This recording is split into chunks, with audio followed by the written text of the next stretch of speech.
L'auteur du livre Robert Kiyosaki dit qu'il a deux pères.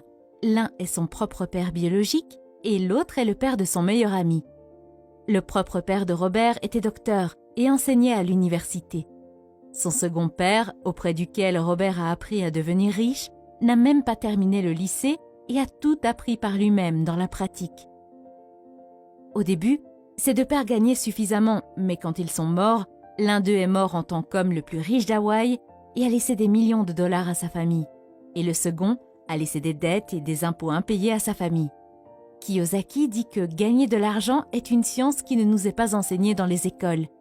Les écoles nous apprennent comment devenir un employé et comment construire une carrière. Et c'est pourquoi la majorité des parents enseignent des choses similaires à leurs enfants et les orientent dans la même direction, celle qui consiste à devenir un employé. Si vous venez d'une famille de classe moyenne, il est fort probable que vos parents vous ont appris comment devenir pauvre. Et ce n'est pas parce que vos parents ne vous aiment pas ou ne veulent pas que vous réussissiez, c'est simplement parce qu'ils ne sont eux-mêmes pas éduqués à ce sujet. Ils ont consommé des informations périmées et à votre naissance, ils vous ont passé les mêmes informations périmées. La pauvreté est presque comme la génétique, elle se transmet d'une génération à l'autre. Mes parents m'ont toujours conseillé d'étudier très dur, d'obtenir un diplôme et de trouver un emploi stable.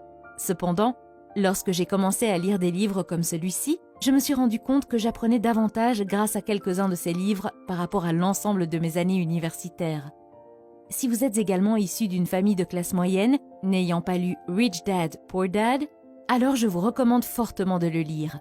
J'aurais souhaité que quelqu'un me le recommande quand j'avais 14 ou 15 ans. Tant de choses auraient pu être positivement différentes dans ma vie si je l'avais lu plus tôt. Dans cette vidéo, je vais vous parler des 7 idées principales du livre. La première idée concerne l'importance de l'éducation financière et la compréhension de la différence entre un actif et un passif.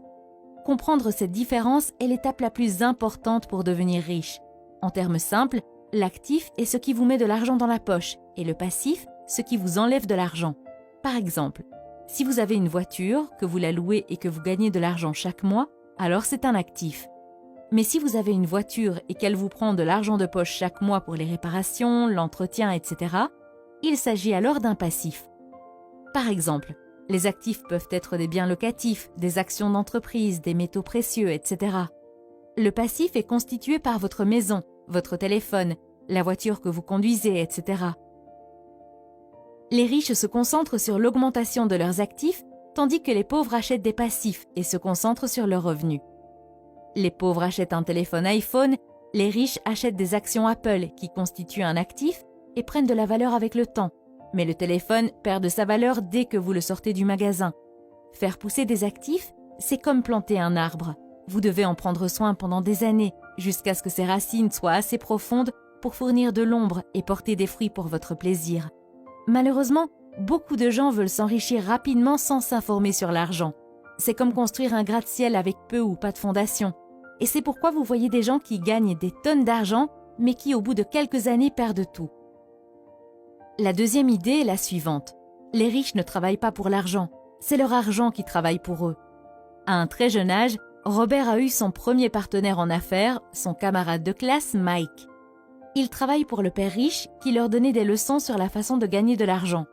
La première règle qu'ils ont apprise est que les riches ne travaillent pas dur pour l'argent, leur argent travaille dur pour eux. Les riches utilisent leur cerveau et trouvent des moyens pour que leur argent travaille pour eux 24 heures sur 24, 7 jours sur 7. Du point de vue d'une personne riche, chaque dollar ou peso gagné devient un petit employé et travaille dur pour en gagner un autre. Au contraire, les pauvres et la classe moyenne sont guidés par la peur ou le désir. Ils craignent de ne pas pouvoir payer leurs factures, alors ils travaillent encore plus dur. Ou bien, lorsqu'ils gagnent plus d'argent, leur désir se manifeste et ils commencent à le dépenser pour des dettes, telles que de plus belles voitures, de plus grandes maisons, etc. Et à cause de ces craintes et de ces désirs, ils ne veulent pas investir leur argent et leur temps dans de nouvelles opportunités. Ils ont peur de perdre leur argent s'ils prennent des risques, alors ils achètent un téléviseur à écran plus grand alors qu'ils en ont déjà un. En comparaison, les personnes riches investissent leur argent quoi qu'il arrive, et même si elles perdent tout leur argent, elles sont toujours en avance car au moins elles apprennent quelque chose. Et cette connaissance devient un atout important pour leurs futurs investissements. D'un autre côté, la télévision perd la plupart de sa valeur après quelques mois, et vous finissez par perdre votre argent de toute façon. sans compter que vous perdez l'opportunité d'apprendre quelque chose de nouveau. La troisième idée consiste à comprendre les impôts, la comptabilité et le droit. Selon Kiyosaki, gagner beaucoup d'argent ne résout pas les problèmes. Apprendre à garder cet argent une fois qu'on l'a gagné résout les problèmes. Si une personne riche gagne 100 000 $, elle garde tout. Mais si une personne pauvre ou de la classe moyenne gagne 100 000 $, elle est lourdement imposée et perd 30 à 40% de cet argent. Kiyosaki explique qu'au début, il n'y avait pas d'impôts et que le gouvernement a créé des impôts pour punir les riches et les donner aux pauvres. Le gouvernement a utilisé la mentalité de Robin des Bois et les gens l'ont soutenu. Mais les riches étaient intelligents et ils ont trouvé des moyens juridiques de ne pas payer d'impôts. Une des grandes différences est que les pauvres et la classe moyenne gagnent de l'argent, paient des impôts sur cet argent et vivent avec ce qui reste. Les riches, en revanche, gagnent de l'argent, dépensent tout ce qu'ils peuvent et paient des impôts sur ce qui reste. Quatrième idée, les riches inventent l'argent. L'auteur dit que chaque personne est née avec un talent, mais que ce talent est supprimé à cause du doute et de la peur de soi. Il remarque que ce ne sont pas nécessairement les personnes intelligentes et instruites qui avancent, mais les audacieux et les aventuriers. Les gens n'avancent jamais financièrement, même s'ils ont beaucoup d'argent, parce qu'ils ont des opportunités qu'ils ne saisissent pas à cause de la peur et du doute. La plupart d'entre eux restent assis à attendre qu'une occasion se présente. L'idée de l'auteur est que les gens créent la chance. Ils ne devraient pas attendre qu'elle se présente. Il dit que c'est la même chose avec l'argent, il faut la créer. Cinquième idée, travailler pour apprendre.